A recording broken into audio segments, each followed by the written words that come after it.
안녕하세요. 캐치국어 아하쌤 박세경 선생입니다. 아마도 대부분의 친구들은 3학년 1학기 과정도 저랑 같이 듣고 2학기 과정으로 넘어와서 수업이 어떻게 진행되는지 알고 있는 친구들이 대부분이겠지만 혹시 수업이 어떻게 진행되는지 혹은 교재 구성이 어떤지가 궁금한 친구가 있다면 3학년 1학기 강좌에 제가 OT를 찍어두었으니까 그거 확인하시고 오셔도 좋을 것 같습니다. 우리는 바로 이 강의 교재 내용으로 시작해 보도록 할게요. 첫 번째 단원의 첫 번째 소단원은 문학의 다양한 해석이라고 하여서 우리가 작품을 읽고 이 작품을 어떻게 해석할 수 있는지에 대해서 다루고 있는 단원입니다. 그리고 한 가지 좀 말씀드리고 싶은 게 제가 찍어둔 강의 중 국어학습법이라는 강의가 있어요. 물론 중등국어를 어떻게 공부하면 좋을지에 대해서 이야기한 강의이긴 하지만 고등학교 과정에도 적용할 만하니 여러분들이 한번 들어보시면 국어 공부의 방법, 방향 이런 것들을 잡을 때 충분히 도움이 되지 않을까라는 생각이 듭니다. 소단원 제목을 딱 봤을 때는요. 이 교과서에서 우리가 이런 걸 학습하길 바라는구나 라는 걸 딱 잡으셔야 돼요. 청포도라고 하는 시를 읽으면서 어떤 식으로 해석할 수 있는지 이 다양한 해석들을 우리에게 보여주겠구나 라는 생각이 딱 드셨을 것 같습니다. 그렇다면 따라가야 할 마음 지도부터 확인해 보도록 할까요? 근거의 차이에 따라 다양한 해석을 비교하며 작품을 감상할 수 있다라고 되어 있고요. 우리가 작품을 해석할 때요. 여러 가지의 근거를 들어서 다양한 해석을 할 수 있습니다. 우리 주장하는 글도 그렇잖아. 근거가 무엇인지에 따라 주장이 달라지는 것처럼 이 문학작품의 해석의 경우에도 근거에 따라서 여러 가지 해석이 나올 수 있다라는 이야기 할 것이고요. 특히나 그 근거가 어떤 것들이 있을지 확인하시는 게 굉장히 중요할 것 같습니다. 그걸 확인하도록 먼저 이론적인 이야기 짚어보도록 할게요. 문학작품 해석의 다양성입니다. 같은 작품도 해석 방법이나 독자의 인식 수준, 관심이나 경험, 가치관에 따라서 해석이나 평가가 달라질 수 있다라고 되어 있고요. 여러분들 아시겠지만 똑같은 영화나 드라마를 보더라도 어떤 친구는 되게 재밌어하고 어떤 친구는 되게 재미없어 합니다. 그치? 왜 재미없어? 라고 하면 근거를 댈 수 있을 거야. 그치? 내 경험 때문에, 내 가치관 때문에 난 재미없어 라고 등등의 이야기를 하게 될 텐데요. 문학작품의 경우도 마찬가지야. 내가 어떤 경험을 했는지에 따라서 작품이 달리 읽힌다니까? 자, 방금 내가 좋아하던 친구랑 이별을 했어. 그렇다면 이별과 관련된 작품들을 보면 괜히 심금을 울리고 마음이 아픈 것처럼 느껴질 거란 말이지. 사랑 노래하는 시들을 보면 괜히 짜증나, 싫어 이런 감정이 들 수 있어요. 그런 것들이 지금 요 이야기와 일맥상통하는 겁니다. 방금 말씀드린 것처럼 내가 어떤 경험을 했는가, 어떤 가치관을 갖고 있는가, 내 인식 수준이 어떠한가 등등에 따라서 해석이 달라질 수 있다라는 거 생각해 주시면 좋겠네요. 자, 중요한 내용이 여기 담겨 있습니다. 우리가 앞에 말한 것처럼 무엇을 근거로 두어서 작품을 해석할까라는 게 굉장히 중요한데요. 그 근거가 되는 요소를 크게 두 가지로 나누어 두었습니다. 내적 요소를 중심으로 감상하는 방법이 있고요. 외적인 요소를 중심으로 감상하는 방법이 있다라고 해서 크게 이 두 가지 방법이 있다라고 생각해 주시면 좋겠네요. 자, 내적 요소를 중심으로 감상한다라는 게 무엇일까요? 작품의 소재나 구조, 그리고 표현 이런 내적인 요소를 중심으로 작품을 해석하는 방법이다. 작품의 구조 분석에 유용하다라고 되어 있는데요. 여러분들 시를 딱 읽었을 때 이 시엔 서리법이 쓰였어. 이 시는 각각 운율을 맞춰주기 위해서 비슷한 말을 반복하고 있네. 이 시에서는 색깔이 여기 하얀색과 여기 있는 붉은색이 좀 대비가 되면서 내용이 진행되는 것 같아 라는 걸 읽어낼 수 있잖아. 그렇게 시 자체만 두고 해석하는 게 나와 있는 것처럼 내적 요소를 중심으로 한 문학 해석이다 라고 생각하시면 될 것 같습니다. 자, 이렇게 작품만 가지고도 읽어낼 수 있겠지만 그렇지 않고 작품 외부적인 요소를 가지고도 작품을 읽어낼 수 있을 거예요. 지금 크게 세 가지로 묶긴 하였지만 아마도 여러분들이 학습 활동을 통해 보시면 아시겠지만 이렇게 주로 두 개를 많이 묶어서 설명을 하기도 합니다. 하지만 각각 좀 따로따로 보도록 할게요. 우선 이 외적 요소는 어떤 것들이냐면 크게 시대의 상황과 작가의 삶, 또 독자 이렇게 세 가지로 나누어 볼 수 있을 겁니다. 여러분들 제가 그림을 잘 못 그리지만 간단하게 한번 그려보자면 글을 쓰는 사람, 읽는 사람, 여기 책 이렇게 있다고 해보자. 우리가 방금 이야기했었던 내적인 요소는 이 작품 자체만 가지고 읽는 것이라고 생각하시면 돼요. 그런데 이 작품은 지 스스로 만들어지는 게 아니라 우리가 여기 이야기했었던 것처럼 작가가 쓰고 독자가 읽게 됩니다. 작가가 쓸 때 그냥 막 쓰는 것이 아니라 이 작가가 살았었던 시대의 모습도 담아 쓰게 된단 말이야. 그러한 지점들을 고려하여 읽는 것이 외적인 요소를 중심으로 읽는 것이라고 생각하시면 좋겠습니다. 작가와 반영된 시대와 또 독자를 중심으로 읽는 것이라고 생각해 주시면 되겠고요. 우선 시대 상황 먼저 볼게요. 작품을 둘러싸고 있는 사회적, 시대적 상황을 중심으로 작품을 해석하는 것이라고 되어 있고 우리가 읽게 될 청포도라는 시가 쓰인 시기가 일제강점기입니다. 그렇다면 일제강점기라는 시기를 배경으로 하여서 작품을 해석하게 될 거예요. 여러분들 우리가 한용운 시인의 님의 침묵 이런 걸 들어보신 적이 있지 않을까? 아, 님은 같지만은 님을 보내지 아니하였습니다. 이런 거 들어보신 적 있지 않을까요? 그 시에서도 사랑하는 님을 떠나보내는 내용이 담겨 있어요. 그런데 이 시가 쓰여진 시기가 일제강점기란 말이야. 그렇다면 그 님은 물론 사랑하는 사람으로 해석할 수도 있겠지만 시대 상황과 연결해 본다면 아마도 그 님은 내가 떠나보내야 하는 조국, 광복, 독립이라고 생각하시면 되겠고 그 독립이 언젠가 올 것이라는 믿음을 노래한 시구나 라고 파악해 볼 수도 있는 겁니다. 시대 상황과 관련지어 읽게 된다면. 그렇죠? 자, 작품에 대한 이해를 삶의 현실에 대한 이해로 확장할 수 있다. 그냥 작품만 가지고 읽는 것이 아니라 그 시대의 모습을 읽어내기도 하고 이 시대의 삶의 모습이 어떠했는지를 생각하면서 읽어나가기 때문에. 작가의 삶을 중심으로 읽어나가는 방법도 있습니다. 작가의 삶을 중심으로 읽어나가게 되면 작가의 사상이나 감정, 경험 같은 것들이 작품에 어떻게 드러나고 있을까라는 걸 생각하면서 읽어나가는 것이라고 생각하시면 될 것 같고요. 우리가 읽게 될 이육사 시인의 청포도. 이육사 시인은 어떤 삶을 살았을까? 이육사 시인은 아시는 것처럼 독립운동에 헌신을 하신 분이에요. 그런 지점을 가지고 생각을 해보았을 때 이 작가가 이야기한 바라는 손님이 와서 함께 청포도를 따먹는 그 모습들은 아마도 바라는 조국의 광복이 오는 평화로운 시기를 소망하는 것일 거야 라고 해석해 볼 수 있는 거예요. 그렇다면 결국은 작가라고 한 대상을 토대로 하여서도 작품을 더 풍부하고 깊이 있게 이해할 수 있겠구나 라는 생각이 듭니다. 작가에 대한 정보를 토대로 작품을 조금 더 잘 이해할 수 있을 거예요. 자, 김소월 시인 시를 들어보신 적 있을 거예요. 진달래꽃 나보기가 역겨워 가실 때에는 들어본 적 있잖아. 이 작품들, 김소월 시인의 작품들을 보면 대부분 우리가 여성적인 어조가 쓰였어 라는 이야기를 많이 해요. 요새는 이런 표현들을 잘 쓰진 않긴 하지만 옛날 기준으로 따진다면 옛날의 여성들은 좀 순종적이고 인고하고 약간 이런 느낌이잖아. 항상 시를 보면 그렇단 말이야. 근데 실제 김소월 시인은 남자였어요. 하지만 김소월 시인의 성장 배경을 보면 김소월 시인의 작은 어머니인가? 숙모였나?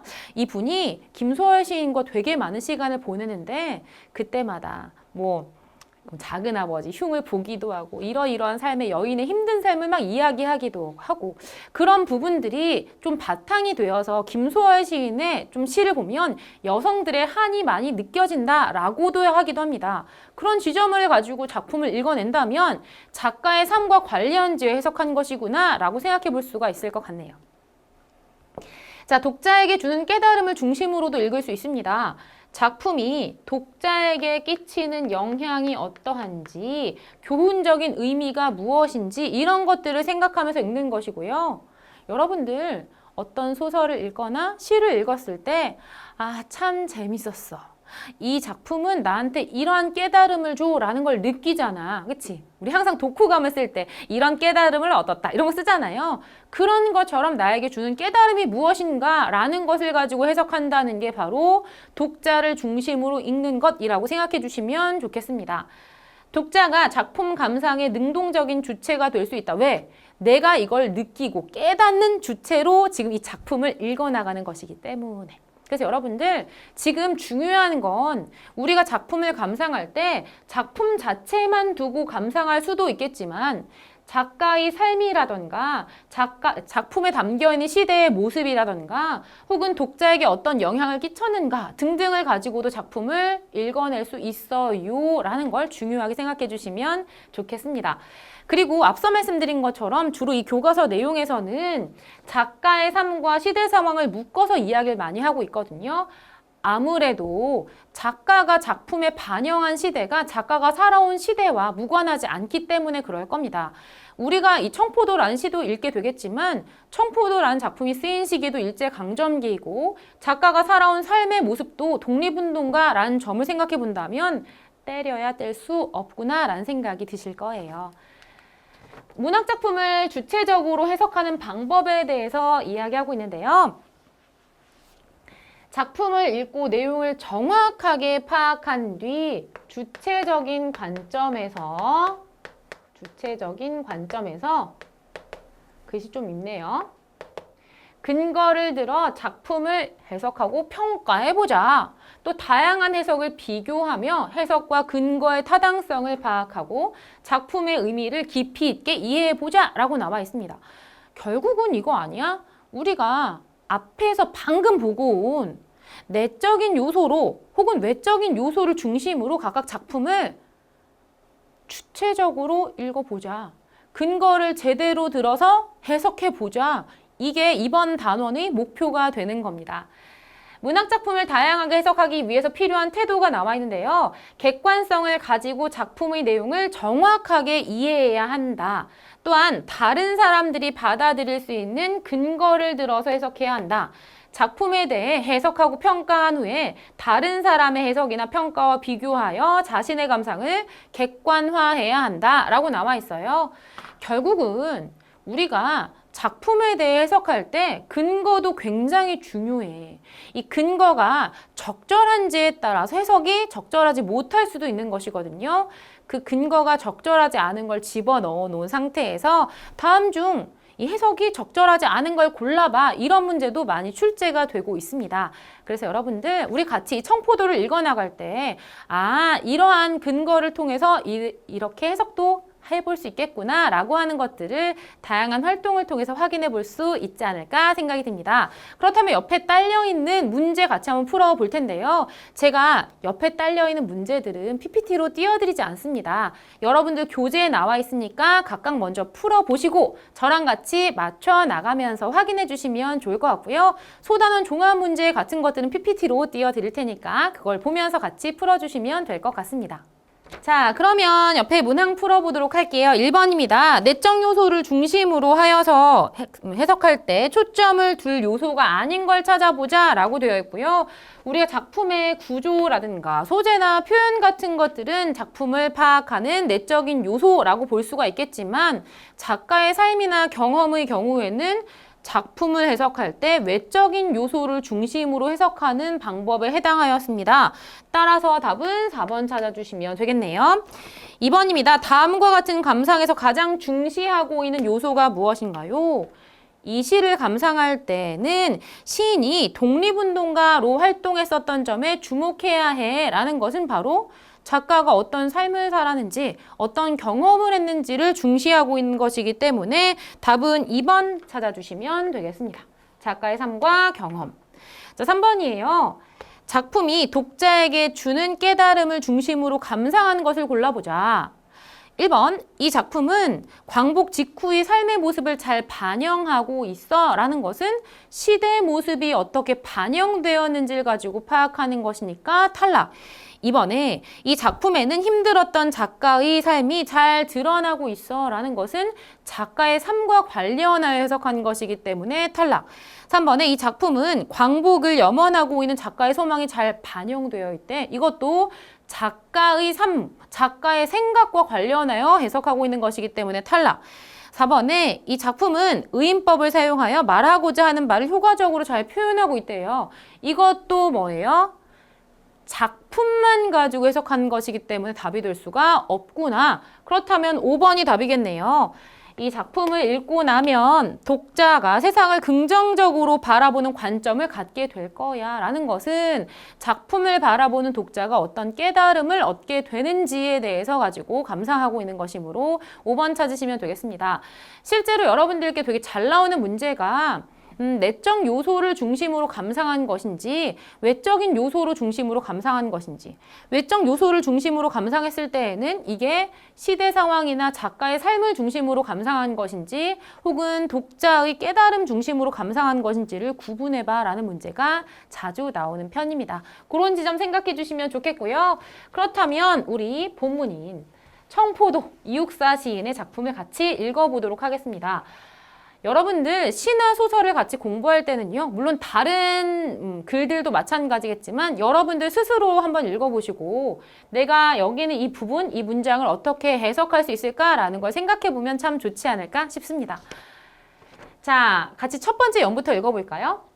내 고장 7월은 청포도가 익어가는 시절이라고 나와 있고요. 여러분들 지금 이 고장, 자신의 고향인 곳을 배경으로 하고 있는데 그때 7월이란 배경을 두고 있네요.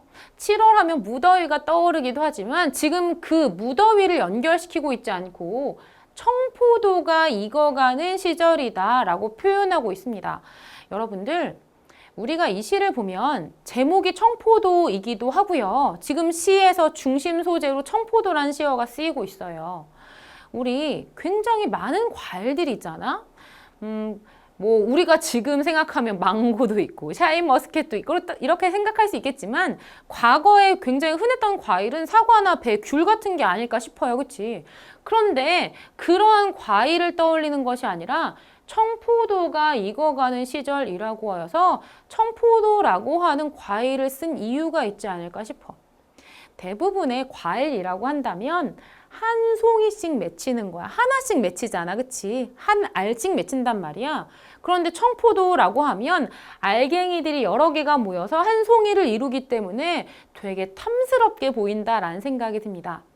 이 7월은 청포도가 탐스럽게 익어가고 있는 시절이구나 라는 걸 볼 수 있을 것 같고요. 그렇다면 내 고장 7월이라고 하는 그 시기는 풍요로운 시기네요.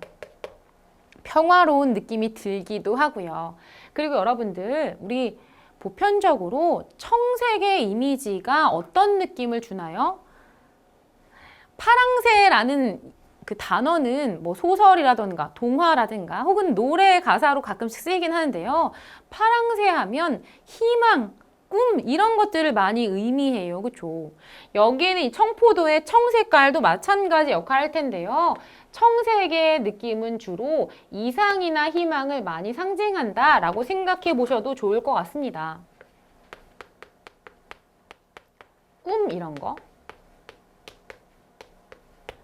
그래서 이 내가 떠올리고 있는 고장 7월의 모습은 청포도가 익어가고 있는 시절, 뭔가 풍요롭고 평화로운 시절의 모습을 머릿속에 그리고 있네요. 좀 더 읽어볼까?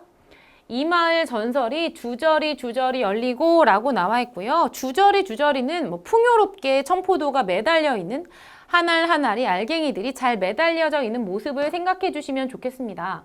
근데 이 마을의 전설이라고 되어 있잖아. 전설이라고 하는 건 과거의 삶의 모습인 걸 거야. 그치? 그런데 그것이 주저리 주저리 풍요롭게 잘 매달려 있다라는 것은 그 마을의 전설이라는 건 평화로운 시절, 풍요로운 시절의 모습을 청포도가 담아내고 있구나라는 생각이 듭니다. 원래 이 주저리라고 하는 것은요, 이야기를 읊조리는 모양을 잘 나타내고 있는 단어로 많이 사용하는데요. 여기서는 실제 말을 하는 이미지라기보다는 전설이라고 표현되어 있는 청포도의 알갱이 한 알 한 알들이 잘 풍요롭게 맺히고 있는 모양을 나타내고 있는 의태어로 사용되고 있다라고도 볼 수 있을 것 같습니다. 뭐 학교에 따라 설명이 좀 달라질 수 있으니까 이건 학교 선생님 설명을 좀 따라 주시고요. 저는 이 부분을 읽을 땐 어떤 생각이 드냐면 이 청포도 안에 이 마을의 전설들이 하나하나 잘 담겨 있는 모습들이 머릿속에 그려져. 그래서 이 마을의 전설이 주저리 다 하나하나 담겨서 잘 맺혀 있는 모양이 떠오릅니다. 근데 이 전설이라는 건 여러분들 우리가 이 마을엔 전설이 있지 라고 해서 시작한다면 대부분의 이 전설의 이야기는 뭐 고귀하고 평화롭고 풍요로운 그런 마을의 이미지를 머릿속에 그려볼 수 있지 않을까? 그러한 전설이 담겨 있는 것도 청포도인 거예요. 그리고 먼데 하늘이 꿈꾸며 알알이 들어와 박혀라고 되어 있어요. 이 하늘이 꿈꾸고 이상하고 그치? 희망하고 그리고 꿈으로 삼고 있는 목표가 하나하나 알알이 들어와서 청포도 한 알 한 알에 맺혀 있다라고 보셔야 될 것 같아요. 그 말은 청포도는 과거의 평화로움을 갖고 있기도 하지만 먼데 하늘이 꿈꾸며 알알이 들어와 박혀 있는 이상과 꿈도 담아내고 있는 소재구나 라는 생각이 듭니다. 여러분들 우리가 앞에도 말한 것처럼 여기 청포도라고 한 소재가 이렇게 탐스럽게 좀 맺히는 이미지란 말이야. 근데 이 청포도가 맺혀있는 이 모습에서 방금 이야기한 것처럼 과거의 삶의 모습도 풍요롭게 잘 담아내고 있는 것 같기도 하고 먼데 하늘을 꿈꾸면서 이상하는 바, 내가 꿈꾸는 바도 함께 담아내고 있는 소재로 청포도가 쓰이고 있구나 라고 생각해 주시면 좋을 것 같아요. 여기에는 이 전설이란 표현을요, 학교에서 은유법이라고도 할 수 있을 것 같아. 은유법으로, 이 은유법이라고 하는 것은 아시는 것처럼 빗댄 표현이 은근히 드러나 있을 때 은유법이란 말을 쓰거든요. 청포도의 알갱이 한 알 한 알들이 전설이라고 볼 수 있을 것 같은데 그것을 지금 빗대어 표현하고 있는 바구나 라고 생각해 주셔도 좋을 것 같습니다. 결국 지금 1, 2연까지를 보았을 때 이런 생각이 들어. 그냥 고장에 풍요롭게 탐스럽게 열려있는 청포도의 이미지가 머릿속에 그려지네요. 충분해요. 넘어갈게요. 하늘 밑 푸른 바다가 가슴을 열고 라고 되어 있고요. 여러분들 지금 제가 이렇게 네모박스로 체크하는 것들의 공통점이 뭔지 알까? 바로 청색, 푸른빛의 이미지는 제가 네모박스로 좀 체크를 하고 있습니다. 왜냐하면 이 시의 경우에는 흰색과 청색, 푸른색이 색채 대비가 잘 나타나고 있어서 이런 지점을 통해서도 화자의 정서라던가 화자가 전달하는 생각을 굉장히 잘 드러내고 있거든요. 그거를 좀 체크하기 위해서 이렇게 네모박스로 체크하는 것은 푸른빛, 청색 이미지구나 라고 생각하시면 될 것 같습니다. 그리고 푸른 바다가 어떻게 가슴을 열어? 가슴을 열 수 있는 건 사람뿐이잖아. 그럼 사람이 아닌 대상을 사람처럼 표현했으니까 의인법이 쓰였어요 라고 볼 수 있을 것 같습니다. 흰 돛담배가 곱게 밀려서 오면 해서 지금 이 보라색 분필 동그라미를 친 것은 흰색의 이미지, 흰빛의 이미지를 지니고 있는 것이라고 보시면 될 것 같고요. 방금 말씀드린 것처럼 색채 대비가 나타나고 있는 게 이 시의 특성 중에 하나고 우리 색채 대비라고 하는 것은요. 이렇게 생각하시면 안 돼. 색채가 대비된다고 하여서 이 시어가 의미가 대비가 되나? 라고 한다면 항상 그런 건 아니야. 어떤 경우에는 색채 대비를 통해서 시어의 의미가 대비되고 있는 것을 보여주기도 하지만 언제나 그런 건 아니기 때문에 색채 대비가 나타나고 있어요를 찾으시면 되고 시어의 의미가 대비되고 있어요 라고 찾으시면 안 될 거예요. 이 푸른색은 주로 앞에 이야기했었던 것처럼 이상이나 희망, 꿈 같은 이미지를 우리에게 보여주고 있는 것이고 흰색의 이미지는 순결한 이미지, 좀 고결한 이미지, 순수한 이미지 이런 것들을 보여주는 소재로 사용되고 있습니다. 계속 이어서 읽어볼게. 흰 돛담배가 곱게 밀려서 오면 내가 바라는 손님은 해서 여러분들, 이 손님이라는 대상은 내가 바라고 있는 대상이구나. 오기를 기다리고 있는 대상이구나. 기다림의 대상. 이 기다림의 대상이 고달픈 몸으로 온대. 왜 고달픈 몸으로 올까? 여러분들 아까 이 시를 지은 이육사 시인은 독립운동가였다. 이 시가 쓰인 시기가 일제강점기였다라고 말씀을 드렸어요. 그 지점을 연결해보자면 아마 내가 바라고 있는 대상, 바라는 손님은 다가올 광복일 거란 말이지, 그치? 다가올 독립일 거란 말이에요. 그런데 이 다가올 광복과 독립이 쉽게 오는 건 아니야. 고달프고 힘든 현실을 이겨내면 오게 될 거야 라는 의미가 이 고달픈 몸, 지친 몸을 끌고 있는 모습으로 나타나고 있지 않을까라는 생각이 듭니다. 혹은 이 바라는 손님이 독립투사의 이미지야 라고도 생각하기도 하는데요. 이 독립투사가 고달픈 몸으로 힘겹게 독립운동을 위해서 열심히 싸우고 이제 끝끝내 이겨서 돌아오는 이미지야 라고 해석하는 경우도 있습니다. 이건 학교 선생님에 따라 좀 다르니까 학교 선생님 설명 좀 따라 주시고요. 고달픈 몸으로 청포를 입고 찾아온다고 했대. 이 청색의 두루마기를 입고 찾아온대. 왜 하필이면 청색일까? 앞에 이야기한 것처럼 청색의 이미지, 푸른빛은 희망과 꿈을 의미하니까 이 희망과 꿈, 독립과 광복과 연결되는 이미지를 지니고 있잖아요. 그런 이상을 가지고 우리에게 행복을 가져다 줄 희망을 품고 돌아오더라 라고 기대하고 있네요. 자, 그러니까 청포를 입고 찾아올 이 손님을 시대적인 상황과 작가의 삶과 관련 지어 본다면 광복이 찾아오고 있는 모습으로 해석해 볼 수 있을 것이고, 그리고 이 광복이 찾아온다고 했다라는 표현을 썼어. 그렇다면 광복이 올 것이라고 믿고 있는 믿음이 나타나고 있어요 라고도 해석해 볼 수 있을 것 같습니다. 내 글을 맞아 이 포도를 따먹으면 두 손은 한뿍 적셔도 조련이라고 되어 있어. 여러분들 물론 지금이야 집안일에 남녀 구분이 없지만 당시는 좀 가부장제 사회였으니까 아마도 손님을 대접하는 몫은 여자들의 역할이었을 것 같아. 그치? 그런데도 이 주인인 나가 손님을 대접하기 위해서 한뿍 손을 적셔서 포도를 씻어 준비하려는 태도가 나타나고 있단 말이야. 그런 지점에서 아마도 이 부분에서 나타내고자 하는 말하는 이의 태도는 어떤 태도? 내가 손님이 온다면 헌신할 수 있어 라고 하는 모습으로 드러나 있어. 이걸 가지고 다시 한번 해석해 보자면 내가 원하는 광복을 맞이하기 위해서 나는 헌신할 수 있어, 희생할 수 있어 라고 하는 화자의 태도를 확인해 볼 수 있을 것 같습니다. 아이야, 우리 식탁엔 은쟁반에 하얀 모시수건을 마련해 두렴이라고 하여서 여기서는 흰빛의 이미지, 흰색의 이미지가 활용되고 있고요. 앞서 말씀드린 것처럼 흰빛은 순수와 순결, 고결 이런 이미지란 말이야. 손님을 대접할 때 검은색 식탁에 먼지가 다 앉아있는 그런 식탁에 대접하는 것이 아니라 은쟁반에 하얀 모시수건에 그래서 먼지 한 톨이 앉아도 딱 보일 만큼 아주 깨끗한 것으로 손님에게 대접해주고 싶어하는 태도가 나타나 있습니다. 이런 부분에서도 손님을 대하는 말하는 이의 태도가 나타나고 있는데요. 정성스럽게 맞이할 준비를 하고 있구나.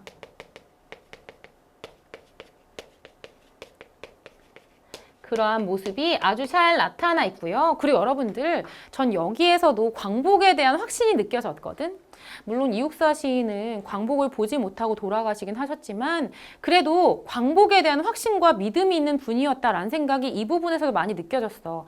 왜냐하면 광복이 올 거니까 미리 이것을 준비하자라는 거잖아. 그를 대접하기 위해서. 그러한 부분에서 광복이 올 것이라는 확신과 믿음이 잘 나타나고 있지 않을까라는 생각이 듭니다. 저는 이 시를 읽을 때마다 좀 마음이 찡해. 여러분들 우리가 실제 일제강점기라는 시기를 살아보지 않아서 잘 모르겠지. 일제강점기가 엄청나게 고통스럽고 힘든 시기였을 거야. 그 시기에 독립을 위해서, 나라를 되찾기 위해서 고군분투하셨던 이런 그 마음으로 여기는 이 시를 하나하나 꾹꾹 눌러 썼을 생각을 하니까 마음이 찡하기도 하고 좀 아프기도 합니다. 그런 상황 속에서 너무 핍박을 받고 힘들게 쫓기는 상황에서도 나는 광복이 올 것이라고 믿고 있어. 그러니까 그 바란 손님을 위해서 미리 경건하게 준비해야지, 정성스럽게 준비해야지 라는 태도가 잘 느껴집니다. 우리 이 독립운동을 하신 분들 중에서 가끔씩 사진을 보면 뭐 의열단이나 이런 분들 사진을 보면 정장, 양복을 갖춰 입고 이렇게 사진 찍은 모습을 많이 보잖아요. 그분들은 내가 나라를 수호하기 위해서, 독립을 위해서 열심히 투쟁한 사람이기 때문에 정갈한 차림을 가지고 입어야 돼. 또 내가 언제 죽을지도 모르니까, 혹은 내가 이 독립을 위해서 나서는 것은 내 조국을 대표한 사람이기 때문에 이런 정갈한 차림을 입고 있었다라는 이야기를 듣기도 하는데요. 그런 이미지가 많이 겹쳐지는 시가 아닐까라는 생각이 듭니다. 이 나라를 사랑하는 마음이 얼마나 크면 고달픈 몸으로 시련과 고난을 당하면서도 끝끝내 그 광복이 올 것이란 믿음을 놓지 않았을까라는 생각이 들면서 좀 따뜻해지는 마음도 느껴지기도 하고요. 어쨌든 우리가 이 시를 내적으로만 감상을 해보자면 결국 이거 아니야? 나는 바라는 손님을 기다리고 있어. 이 손님과 함께 나누어 먹을 대상은 청포도인데요. 이 청포도의 이미지가 1, 2연에 소개된 것처럼 평화로움과 풍요로움과 꿈과 희망을 의미하고 있는 거야. 이것을 함께 나누어 먹는 풍요로움의 이미지를 우리에게 전달하려고 하는 시인 것 같아요. 하지만 방금 말씀드린 것처럼 이 시를 외적인 요소와 관련지어서 특히 작가의 삶과 시대의 모습과 관련지어 해석해 본다면 다가올 광복에 대해서 간절히 염원하고 있고 또 광복이 되리라라는 강한 의지가 나타나고 있는 시구나라고도 해석해 볼 수 있지 않을까 싶습니다. 자, 그렇다면 우선 옆에 딸려있는 문제를 좀 해결해 보고요. 그리고 간단하게 시와 관련하여서 정리해 보도록 하겠습니다. 그리고 여러분들 이 시를 보면요. 각 연당 2행씩 이렇게 구성되어 있는 거 보실 수 있을 거예요.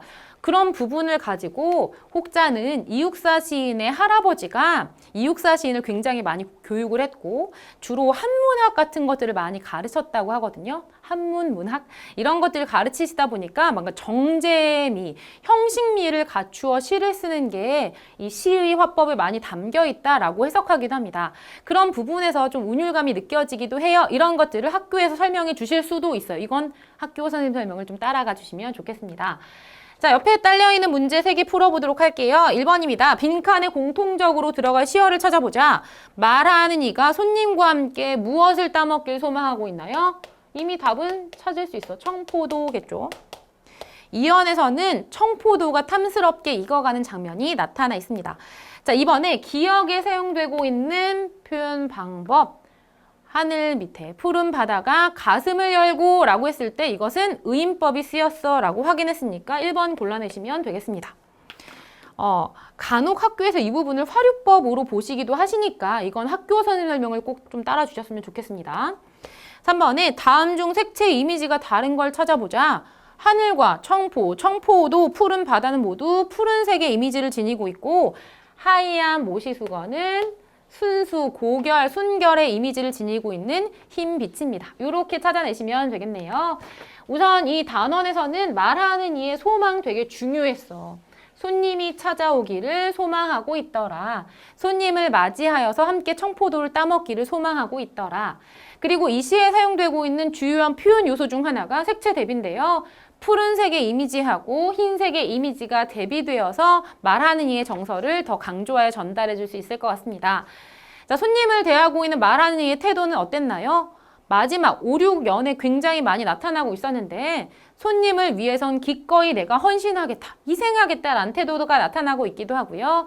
손님을 맞이하기 위한 정성스러운 태도도 잘 드러나 있었습니다. 자, 그럼 소단원 마무리로 간단하게 정리해 보도록 할게요. 이 시는 현대시고 자유시고 서정시입니다. 그리고 미래지향적인 성격을 지니고 있대요. 바로 다가올 광복에 대해서 염원하는 바가 담겨 있기 때문에 또 상징적인 시어들 바로 청포도나 손님과 같은 시어들 사용하고 있고요. 감각적이라고 한 이유는 바로 이 시에서 색채 대비가 분명하게 느껴져서 시각적으로 많이 보이는 듯한 느낌을 주기 때문에 그렇습니다. 풍요롭고 평화로운 세상을 회복하기를 바라는 간절한 소망이 잘 드러나 있고요. 그리고 한 가지 여러분들 아까 이 마을 전설이 주저리 열리고라는 부분을 앞서 말씀드린 것처럼 말하는 것을 나타내고 있는 의성어라고도 해석하기도 하거든요. 전설들을 막 말하고 있는 모양들. 그럼 이런 지점에서는 청각적 이미지가 쓰였어요 라고 해석하시기도 해요. 그 부분은 학교 선생님 설명을 좀 따라가 주세요. 다시 돌아와서 이 시를 그냥 내적 요소만 가지고 해석해 본다면 풍요롭고 평화로운 세상을 회복했으면 좋겠어 라는 소망이 드러나는 거예요. 그래서 이 바라는 손님과 함께 청포도를 따 먹는 모습을 전달해 주고 있는 것이지. 자, 광복을 염원하는 마음이 담겨 있다라고 볼 수 있다면 이것은 시대적인 상황과 작가의 삶과 관련지어 해석하였을 때 또 독자에게는 기다림의 자세를 깨닫게 만들어줄 수 있을 것 같아요. 내가 누군가 간절하게 기다린다라는 게 이런 모습으로 기다리는 것이구나 라고 생각해 볼 수 있을 것 같습니다. 청포도 손님과 같은 상징적 표현 사용하고 있기도 하고요. 평화롭고 풍요로운 미래를 막 생각하면서 손님이 온다면 이렇게 대접해 드리고 싶어 라는 태도가 잘 드러나 있습니다. 평화로운 이미지가 담겨있는 푸른빛과 깨끗한 이미지가 드러나고 있는 흰빛이 색채가 잘 대비가 되고 있었던 시구나 라고 확인해 주시면 좋겠네요. 이 시의 흐름입니다. 내 고장 7월은 청포도가 탐스럽게 열려가는 풍요로운 시기고요. 청포도 속에는 과거의 풍요롭고 평화로운 삶과 앞으로의 꿈과 소망이 잘 담겨 있어요. 흰 돛담배가 밀려오면 청포를 입고 찾아올 손님이 있는데요. 물론 고달픈 몸이지만 청포라는 희망의 이미지를 지니고 찾아오더라 라는 게 제시가 되어 있었습니다. 그 손님이 오게 되면 손님과 함께 청포도를 따 먹고 싶고요. 손님이 올 것이니까 미리 은쟁반에 하얀 모시수건을 준비해 두어라 라고 이야기하며 마무리 짓고 있었습니다. 자, 우리 앞에 말한 것처럼 이 시에서는 푸른색과 흰색의 이미지가 대비가 되고 있었는데요. 푸른색의 이미지는 청포도하고 하늘하고요. 푸른 바다, 청포 이런 이미지가 평화로운 이미지 혹은 이상이나 희망, 꿈의 이미지를 전달해주고 있더라. 그리고 흰색의 이미지는 흰 돛담배라든가 은쟁반, 하얀 모시수건 이런 것들을 통하여서 깨끗하고 고결하고 순결한 이미지를 전달해주고 있습니다. 이 대비를 통하여서 결국은 말하는 이가 꿈꾸는 평화롭고 순수하고 순결한 세상이 잘 드러나 있구나 라고 확인해 주시면 좋을 것 같네요. 그래서 여러분들 우리가 오늘 읽은 시에서 좀 기억하셨으면 좋을 게 바로 시어나 식구의 의미, 상징적 의미라고 하는 건 시에서 기본적으로 많이 물어보는 내용이기 때문에 앞서 말씀드렸었던 손님이나 청포도의 상징적 의미 한번 정리해 보셨으면 좋겠고요. 또 이 시가 색채 대비가 쓰이고 있으니까 각각 푸른빛과 흰빛의 색채를 드러내주고 있는 소재가 무엇인지도 체크해 보시고 그 색채들이 어떤 이미지를 전달하는지도 확인해 주시면 좋을 것 같습니다. 그리고 여기서는 말하는 이의 태도가 되게 중요해. 이 말하는 이의 태도가 어떻게 드러나고 있는지도 같이 확인해 주시면 좋을 것 같습니다. 이런 내용들을 토대로 하여서 다음 시간에 학습 활동을 통해 어떠한 근거를 들어서 이 작품을 어떻게 해석할 수 있는지를 같이 찾아보도록 할게요. 배운 내용 중 궁금한 부분이 있다면 질문 남겨주시고요. 오늘도 열심히 공부한 우리 친구들 모두 수고하셨습니다. 감사합니다.